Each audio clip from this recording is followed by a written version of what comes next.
the Potential Zone group and join us over there. So, hey, everyone, welcome to this conversation. This is a mission critical conversation because we we have had lots of opportunities in our lives, and some of these opportunities have presented lots of challenges for us. And in those challenges, the narratives that we have created about those challenges are the very things that seem to be anchors for us that we're not able to move past. And this is why I'm seeing over and over and over people having this opportunity. And I want to jump on here and really set the record straight on what a crisis can really do for us, right? Because we all have these wonderful things called desires and dreams come true only if we have them, right? And a crisis literally means opportunity. What is it? Chaos and opportunity, I believe, is what a crisis stands for in the Asian world. So I would encourage you to take on that mindset that a crisis is literally an opportunity for you to find out what you're truly made of, right? And what's going to determine how fast you accelerate or move through that transition is your acceptance of it. And so I was having this conversation with somebody last night, and they said something that was pretty profound. And it is, when a storm is coming in, the difference between a bison or a buffalo and a cow will literally run away from the storm, and then the storm ends up catching up to the cow and ends up taking it and like raising all kinds of havoc for the cow, right? Where a buffalo will turn and run into the storm, right? Because it understands that once I press into the storm, I'm going to be on the other side of it, rather than me being manipulated by what the storm is going to do to me. I'm the one that is confronting the storm, and I'm heading into it, right? And like I've studied the best of the best out there, and NLP, hypnosis, emotional worker, influence, persuasion, all of this. And anybody that's in personal evolving their personal consciousness understands that we must push into the storm, right? And the storm is going to be the very thing that is going to call forward aspects of ourselves that we hadn't realized that were possible before. As many of you have seen, and if you followed me for any length of time, that you know, last year, 2021, my life got nuked, like in every aspect. The only thing that I came out of 2021 with was my health, right? Like there's going to be about 6 country songs that are going to come out of what happened to me last year, right? And 2022 has been an opportunity for me to really find out some things that have prepared me to come what's going to happen in 23. 23 is going to be a magical year. 22, all of it was magical, right? But see, understands is something, friends. The crisis is forging you, right? And the difference between, I'm going to show you this. This is just happened to be here. The difference between, I don't have the other one in here. The difference between this. So imagine that this is a diamond, okay? This has the same chemical composition as a piece of charcoal. It is coal, it is carbon, right? It has the same chemical composition. The difference between this and coal is the crystal composition. The reason a diamond is harder is because it's the pressure and the intensity that has formed the hardest known substance to man. Now, a lot of people don't know this, so I wanted to share this with you. Let's look at this comparatively, right? Like the Mohs hardness scale is what determines the hardness of a gemstone, okay? A ruby and a sapphire are corundum. They are 9 on the Mohs hardness scale. A diamond is a 10. But if you were to do it consistently, the numbers, a diamond would be 125. That is how much harder it is than a ruby or a sapphire. And this is why a diamond will do to light that no other gemstone is able to do, because of the hardness, because of the crispness of the facets that are on there. It'll actually just break up white light, which is the rainbow, and they call it scintillation. It's the only gemstone that can do it because of the pressure and the intensity that is formed under a diamond. Now, a diamond is not the hardest substance or the toughest known substance to man. Actually, a ruby and a sapphire are actually tougher than a diamond. But hardness is resistance to scratch, toughness is resistance to breaking, right? So the reason I'm sharing all this with you is let me share this story with you. So there's a movie called, I believe it's called 4 Minute Mile. And this washed up drunk coach is watching this protege on the track team. And this kid is just amazingly talented, but he's got an attitude that nobody can stand being around him. right? And just thought of mine, like how many times have we all created things and then wanted to blame somebody else and get stuck to our victim story, but I digress. So this washed up coach used to watch this kid in the track team and track practice. Well, one day this kid went sideways and the track coach kicked him off the team. Says, "You're done. I'm out of here. I'm sick and tired of your attitude." Well, this washed up drunk coach went and found out where this kid lived. He said, "Hey, look, I'll coach you and I'm going to teach you how to run the 4-minute mile." Didn't happen overnight. Took some persuading and some commitment and some things like that. But the kid finally agreed to allow this guy to teach him how to coach or how to run the 4-minute mile. Excuse me. And this coach runs this kid through a regiment that, like, I'm in pain watching what this old boy ran this kid through, man. Like, it was unbelievable. It was unbelievable what he made him go through. But then he wanted to show him. It's just kind of like, Karate Kid, wax on, wax off, painting and all that stuff. Like, had him do all these drills that he didn't understand why he was having him do them until he broke up the mile into quadrants. The kid runs the first quadrant, falls flat down on the asphalt, just laying on the ground, screaming in a fetal position, like, the pain, the pain, the pain, I can't take the pain. Right. And that coach walked up to that kid and said something that I will never, ever, ever, ever forget. He goes, "It is fear of the pain that is stopping you. It is fear of the pain that is stopping you." And see, we live in a culture where people are not being taught how to step into the storm. They are being taught that everybody else has to change in order to make their life comfortable, right? This is called entitlement, right? And the government would love for everybody to feel entitled, and then the government can take care of everybody, and then the government controls everybody. Of course, that's an extreme, and there's a lot of truth to it, right?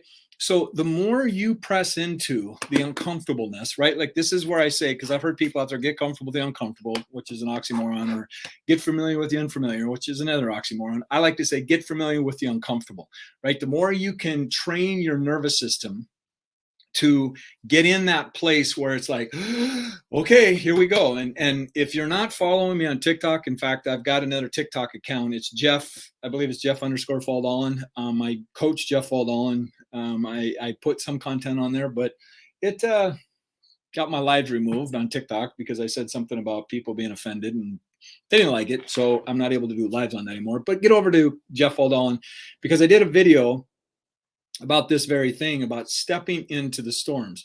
I live in Central California, and I am right at the base of some of the biggest mountain range in North America is the Pacific Sierra Grove pass that goes all the way from Mexico all the way to Canada, right? And within an hour, I can be pretty close to 8,800 feet. I'm at 300 feet here at my house, and I went up to one of my favorite spots, and I knew it was storming. And I wanted to see if this one spot was still open because they close it for like 4 or 5 months. And I'm driving up there and hear that all these cars are pulled over on the side of the road, putting chains on. And I seen the sign says change or all-wheel or four-wheel drive. Of course, I pull up, the cop comes out and he says, you're all-wheel drive, because I have a Audi Quattro. And he says, yeah, you're good, go ahead. And there was something that clicked inside of me that was just like, awesome. There's something inside of me that just turns on when it comes time for me to drive into a storm, because I get to utilize the skill that I have been developing over decades of driving, right? Like, I've driven semis, I've driven in some horrendous storms, living in the Midwest, North Dakota. Like, I've driven in storms that were 100 below zero. I've seen some horrendous storms. But there's something inside of me that comes alive when I see a storm and I get to drive into it, because I get to experience something nobody else gets to experience. And I went up there, and then I went down my other little path, and I got into this one spot that I didn't know if I was going to be able to get out of it, because it was snowing a lot. And my point is what is it that determines you getting uncomfortable? Right. And a lot of our uncomfortableness is because of past conditioning. It's past decisions. It's us hanging on to things that didn't turn out the way that we wanted to turn it, or didn't want it to turn out. So we've created this narrative that has created this paradigm that keeps us from not ever wanting to experience that again. And the power for us is to literally just retool or redesign or recreate the narrative that has that paradigm, and it starts loosening up the opportunity, right? For some of us, that pain is excruciating. Like, for some of us, we raised our hand in school and we got called on. And when we got called on and we gave the incorrect answer, we got humiliated. So guess what we've done the rest of our lives? We will do anything we can to not be called on, and we will definitely not volunteer ourselves to put ourselves out there because of the pain we experienced in that humiliation. But that got fused into our psychic, into our nervous system when we were a kid. And now we've spent the rest of our lives doing everything we can to not experience that same thing again.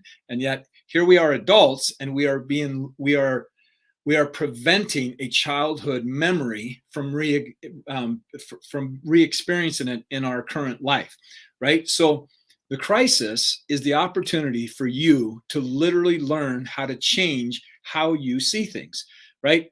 A book I highly recommend everybody like listen to it many, many, many times is Man's Search for Meaning by Viktor Frankl. This guy wrote this book in the middle of the Holocaust. Now, what's interesting about this is that he had already written a manuscript, and because what the Germans did to the Jews is they wiped out, took all the things and stuff like that, he lost the entire manuscript. But he said inside of being in those concentration camps that he was going to do what was necessary so that he could get out and deliver his message to the world. Okay. He turned the pain into purpose. Okay. Now think about this. How many of you have had the equivalent of being in a concentration camp? Not me. Like I've had some pretty challenging experiences, right? And I don't want to make light of people's trauma. I don't, because trauma is trauma and it is personal and we get to work through all that stuff. My point in saying all this is that concentration camps pretty powered up. Now someone can look at it and go, wow, that's pretty amazing. But see, here's the thing is that he had the mental preparation to be able to be in that type of situation and turn purpose. He was able to find purpose within those horrific conditions, right? Like he had already written the book. I believe he was a psychologist. He had already trained his mind how to take extraordinary crisis and find purpose within it, right? And because he had that, he was able to live through an incredible experience and be able to come out of the other side of it and then use his experience to empower other people and write one of the best books ever written out there on knowing how to find excellence in crisis, right? Your ability to find meaning. We are meaning making machines, right? And so the more awareness you have about that, the more you can sustain some of the things that keeps us from going into storms, right? Like what if you go into a storm and go, okay, cool. This is going to bring something out of me that I wasn't even aware that was inside of me, right? Think about this. This is why I say this all the time. Live like your life depends on it, right? Live like your life depends on it. This is not a dress rehearsal. Someday we're all going to be gone, right?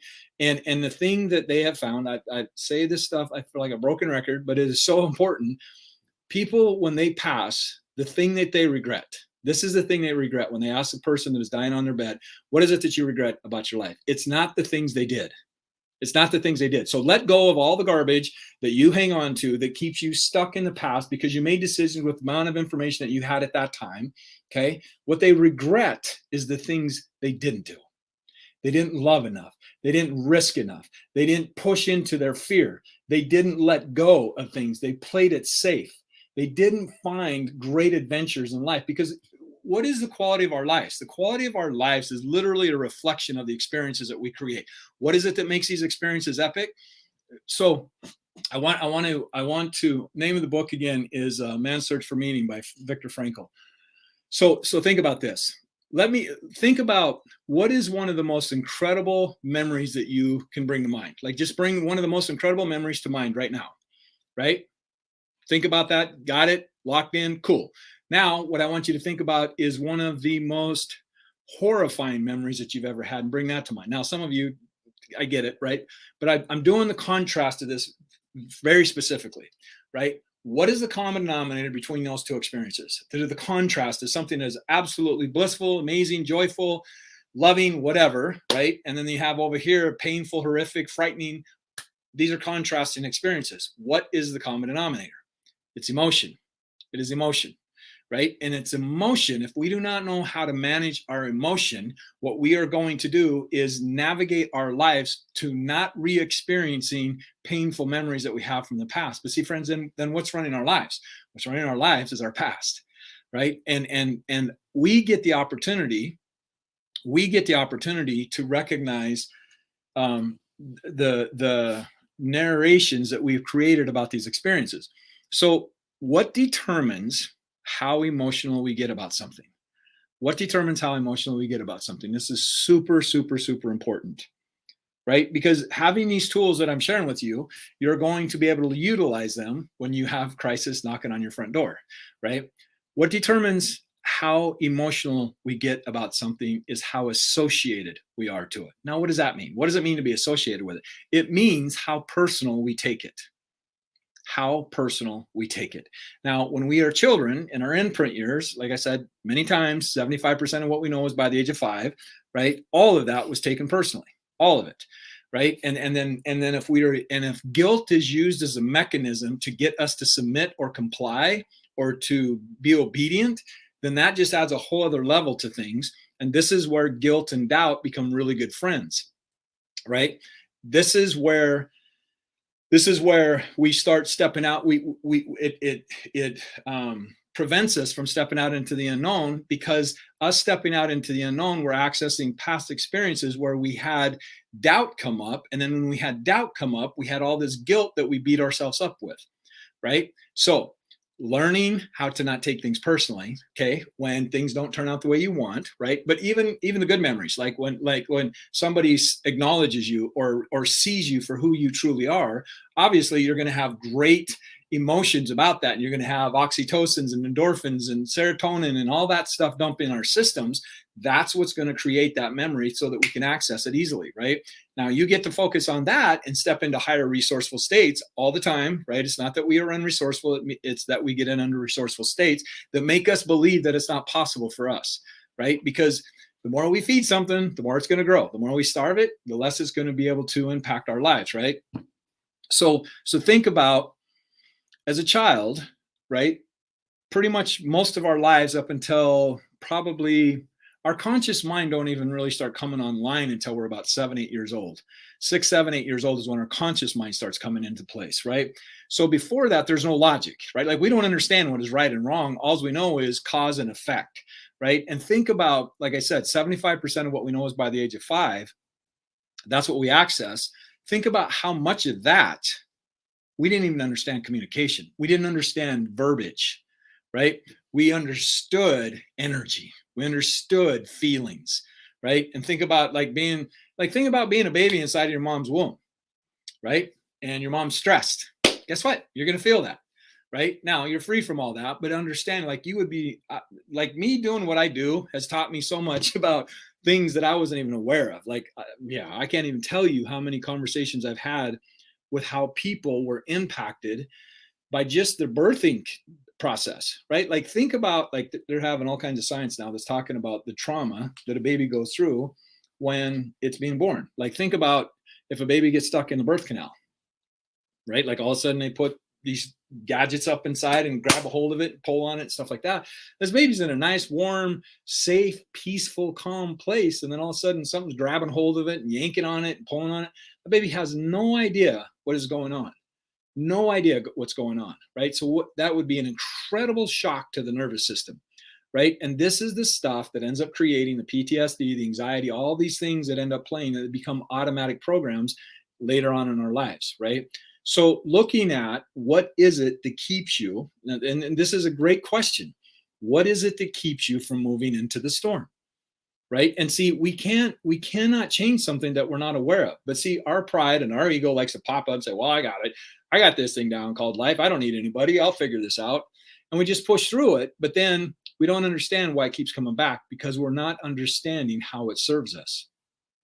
Right? And our subconscious mind wants to serve us, right? And it's going to serve us the way it believes we want to be served, right? Which is why it's really, really important for us to get super clear on what it is that we want to have happen in our life. So, as I've gone on this journey, learning to appreciate, it's just like in my book, I talk about Laura Schultz, 63-year-old woman's able to lift a Buick car off of her grandson. Why? Because she valued her grandson's life more than she valued hanging on to the belief that she couldn't lift that car off of him, right? She went beyond logic, right? And her body showed up that way. What if you tapped into that ability, right, to be able to move into the storm? Because what the outcome is going to be a reflection of what you are able to overcome, always, right? And there are going to be times in your life where you're going to face something. See, you're not in a really evolving lesson if you believe you're going to make it through it, right? Like, start like how many lessons have you made it through that while you're in the middle of the lesson, you're like, I can't make it through this. Like, what am I going to do? There's no way I'm going to get through this. How many of us have had lessons like that? Right? But yet when we make it through, now guess what we have? We have the evidence to prove to ourselves that we're able to overcome incredible obstacles that we didn't think that we were able to do. Now, what if your higher self said, oh, okay, cool. Let's wipe out this dude's life last year. Let's wipe out his life so that he gets to go deep within himself. And in that deep place within himself, he's going to be able to trust his ability to create. And then I came out at the beginning of this year and did a challenge, ended up doing 95K in 5 days. Like, boom, just blew up this year, right? So, but what if, think about this. What if failure wasn't an option? What if failure wasn't an option? And the only reason failure is an option is because you decide that it is, right? But what if you looked at it as feedback, which is what failure really is? Failure has no meaning but the meaning you attach to it. But if we look at failure is just feedback, right? And so you being able to recognize, but see, here's the other part of it. This is super important to talk about this too, is levels of understanding, right? Like this is what I get into in my course, The Potential Code, right? Oh, by the way, I get so excited, I forget to put this up there, right? I got a challenge coming up in the end of January that you will definitely want to be a part of. Sign up for it. I've got a waiting list now. The first ones that take advantage of it is going to get lots of bonuses. The ROI Accelerator Challenge. But understanding, having the awareness of levels of understanding is super hugely important, because the more understanding we have, and the levels aren't linear, they're more spectral, right? They're more holistically rather than linear, right? The more flexibility you have within yourself, the more opportunity you're going to create in your life, right? But see, so many of us has been indoctrinated. You have to follow the system. You have to make sure you do it the way we told you to do it. You have to sit down, be quiet, don't cheat, don't ask other people for help, stick to yourself, right? Memorize stuff rather than understanding actually what is going on, right? Like, this is how we have been educated. The word educate literally means, it's called educo. It's a Latin word, means educo, that literally means to draw from within. We weren't taught that. We weren't taught how to draw from within. We were taught how to memorize and regurgitate. That's it, right? And it's getting even worse because of all the electronics and all the AI that children get to use today. They don't have to think anymore, right? I heard somebody talk about, they're actually taking writing out of school, so you don't have to write cursive anymore. Why? Well, it doesn't make any points because we got AI, that we're so dependent on AI that we don't have to think about that stuff anymore, right? But the more you can ask questions, the more you can inquire, the more you surround yourself with people that have like-minded intention, the more you can collaborate with other people. Where two or more gathered, there am I. Like, I love that saying, but see, understand that when you have red and you have blue, the two of you together create purple, right? Every single person I meet brings out something new in me, right? And vice versa, right? So you not capitalizing, but you embracing that more and more, because that is so important for you to understand. There's no other person that has been, is, or ever going to be like you, ever, right? So nobody's read all the books, nobody's gone all the classes, nobody's had the experiences, nobody's had the memories, the decisions, all those things that you have had in your life, right? So the more you learn to embrace that, the more you're going to understand the value that you really get to contribute to this world. And in the ROI Accelerator Challenge, the ROI stands for remember. Remembering your superhuman ability to write your own programs within yourself, right? Like, I show you how to do it, right? Like, literally step by step, show you how to rewrite your past. It is powerful, right? Then the O is for optimizing every single area of your life so that you can move efficiently and effective and not be bound by the limitations that you have within your life. And the I is being able to influence others by first influencing yourself to be into a very resourceful state at all times, and being able to go into and inspire people to move in the direction that you want to move them into, right? Like what's happening in there, it's amazing what's happening in that course. Like the people that have been going through it, it's amazing. It's amazing what has come out of that. But again, this is all the results.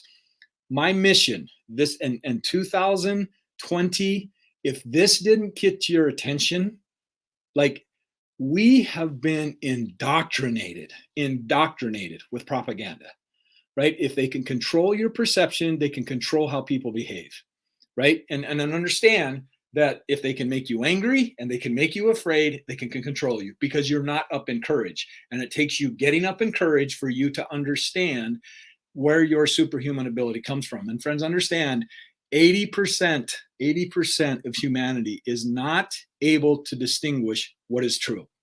Now, we're not talking truth. We're talking being able to distinguish what is true, right? And they don't want you to know what that is. So this is where I was going to do a course. Here is actually all the mock-up stuff for it. The Ultimate Influencer, got all the books and the the three-ring binder and all that stuff. That was what I was originally going to create. And then I saw what happened with how people were being led over a cliff, how I got turned into a demon because I wouldn't take the jab, right? Like how people that had taken responsibility for their own health were turned into the demon, right? Like they are the super spreaders. They are the enemy. They are the ones that are supposed to be. And I'm the one that's taken responsibility for my life. When I started seeing that and started seeing how criminals were being turned into heroes, right? Like all of the stuff that I started to see, and we're not in a recession just because somebody says it is. We're not in a recession. Like seeing how people were being led to literally hate family members because of what was being put out there, I went, it's time.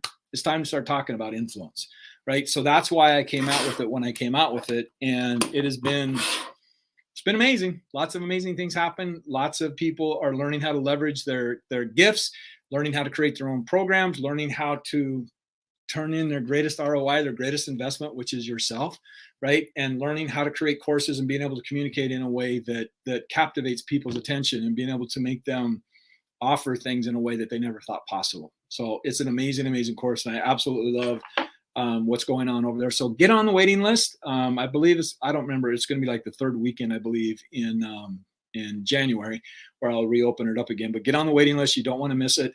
And I appreciate everybody being here. So learn to step into crisis, right? Like really learning how to move in to the storm, because in that storm, of course, obviously you want to use responsibility, right? But what is responsibility, right? It's my ability to respond. And there's been things that I have done in my life that people would think I've lost my mind. And I have, right? Like there's been lots of crazy things that I've done in my life.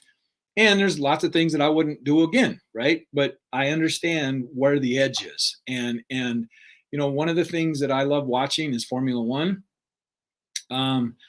Yes, it will be up again, Karen. It will be in the group wherever you're seeing this. These will be there later. So yeah, and everybody, if you're watching this live or replay, please type that in there too. That would be greatly appreciated. But Formula One, like think about a Formula One race car. It's worth about $100 million, right? Like there's a lot of money put into that car. And all of it is for 4 strips that are about that big where the tires meet the asphalt. $100 million for that much contact on the earth, right? These cars at 60 miles an hour, you can flip them upside down and they will stick to the ceiling. That's how much downforce they have. These guys pull over 5 Gs going into corners, right? But one bolt can take that car out. Like I've seen lots of races lost because the bolt is not able to come off the front tire when they change it, right? So it's understanding there's lots of components. Start looking at evolution and evolving yourself as spectral rather than linear, right? And in the ROI Accelerator Challenge, I show you all the different ways to look at the different domains in your life and how to get optimized in them and get really, really clear on what it is that you want to create and understanding the power of intention. Power of intention, my friend, is powerful on so many levels. So, I want to do everything I can to support everybody. If anybody's got any questions, please type them in the comments below. I will circle back and be happy to answer them. And be sure to check in Thursday when we have another live here. And if you're not following me on TikTok, get over on TikTok. I put a lot of my great content on TikTok. And then also be a part of the potentialzonegroup.com. You'll be glad you did. And until next time, my friends, be blessed. And as always, live like your life depends on it, because it does. You deserve the best. You deserve to make 2023 the best year of your life. In the ROI Accelerator Challenge, I actually tell you why goals don't work. A lot of people set up goals so that they can confirm their biases, that it's not possible for them to set it up, right? So TikTok is, the address is Jeff_Faldolan. Just go type in my name. I think there is or Coach Jeff Faldolan, that you'll see I share both on both back and forth. So appreciate everybody being here. Again, have a great night. Hope you had an amazing Merry Christmas, and I will see you Thursday night. Be blessed, everybody. Much love.